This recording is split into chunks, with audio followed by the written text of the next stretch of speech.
Saturday marks 20 years since the terror attacks on 9/11. For the hundreds of thousands of people who lived, worked, or ran to help near the World Trade Center, chronic illnesses have become a daily reminder of that day. Many have lost their lives and still will because of the toxic cloud of debris and dust that hovered over lower Manhattan. CBS 2's Carolyn Gusoff reports. Glenn Tarquinio remembers 9/11. With every breath he takes, the former NYPD officer has lung damage and now cancer. So we're going to squeeze. He remembers leaving his family, rushing into the unknown. I can see the smoke. I can see the smoke from the Twin Towers some 60, 65 miles away. I said, I have no idea what we're going into. For him and others living with the scars of heroism, it was an instinctive act to help amid unimaginable destruction. They didn't know at the time they would become victims themselves. You couldn't see any blue sky. And you could see almost like the smoke, the haze from the fire that was burned for over 100 days. You could see that. Dust from the Twin Towers collapse contained a toxic brew of pulverized glass, metals, asbestos, a plume that later caused 68 different cancers. For many of the 500,000 first responders, students, office workers, and lower Manhattan residents, 9/11 has never ended. Aggressive cancers, they're not going to be playing with their grandchildren. 3,000 first responders and volunteers have died, a death toll higher than September 11th. And this year, a record 293 names will be added to this first responder memorial wall.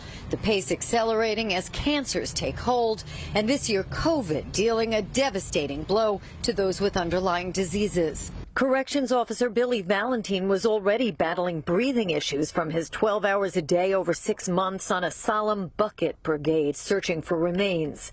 I remember the taste in my mouth. I remember the air. I remember the grit in my eyes. The ground was super unstable and super hot. Our boots would melt at least 2 times a day. And then came COVID. I got slammed by this thing. He spent a month in a coma, clawing back to life. My mobility in my hands and arms was almost none. I couldn't walk. I lost about 65 pounds. Healthcare for those who were exposed to 9/11 toxins is available for their lifetime, the next 70 years. When we responded 20 years ago, we had the backs of our community, of our city, our state, and our country.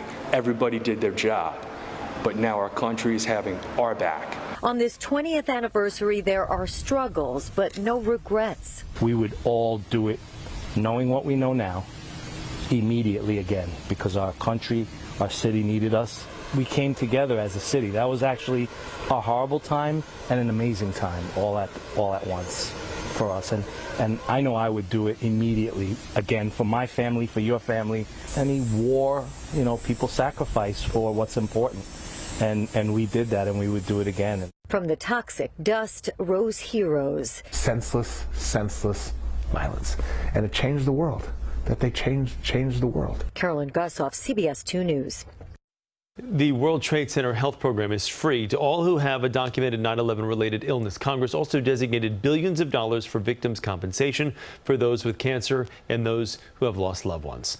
And CBS 2 is paying tribute to those lives lost on 9/11. Join us for Never Forgotten 9/11 20 years later for the untold stories from that fateful day. A special presentation this Friday at 7 only on CBS 2 and streaming on CBSN New York.